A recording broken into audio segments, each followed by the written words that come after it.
The Lord be with you. A reading from the Holy Gospel according to Luke. As Jesus continued his journey to Jerusalem, he traveled through Samaria and Galilee. As he was entering a village, 10 lepers met him. They stood at a distance from him and raised their voice, saying, "Jesus, Master, have pity on us." And when he saw them, he said, "Go show yourselves to the priests." As they were going, they were cleansed, and one of them, realizing he had been healed, returned, glorifying God in a loud voice. And he fell at the feet of Jesus and thanked him. He was a Samaritan. Jesus said in reply, 10 were cleansed, were they not? Where are the other 9? Has none but this foreigner returned to give thanks to God? Then he said to him, "Stand up and go. Your faith has saved you."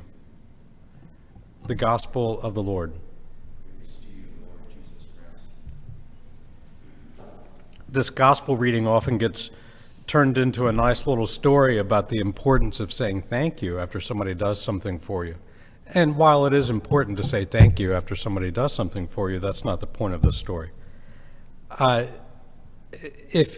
If our football team or any of our teams were to have a 1 in 10 season, we would consider that a rebuilding year, or maybe not a good year. Or imagine that there was a student who consistently got a 10 out of 100 on a quiz or a test. Probably not going to be successful. And yet, that's Jesus' record. He healed 10. 1 came back. 1 out of 10. He's got a 10% on this test. And I think that the point is not so much about the leper who was healed and then returned and came back, but it's what is Jesus doing in the world? What's Jesus' mission in the world? What should we be looking for? I think it's easy to look around the world and see everything that's wrong, everything that's not going right. People not doing good things, people doing very bad things, whatever the election going on still, and focus on the 9 things out of 10 that just seem hopeless. Jesus, though, is working in that very small place that seems least likely, the Samaritan, the foreigner who was healed and came back.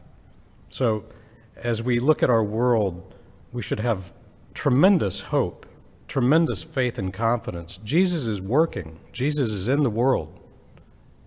It's just not everywhere, and it's hard to find sometimes, and it's in the least likely places.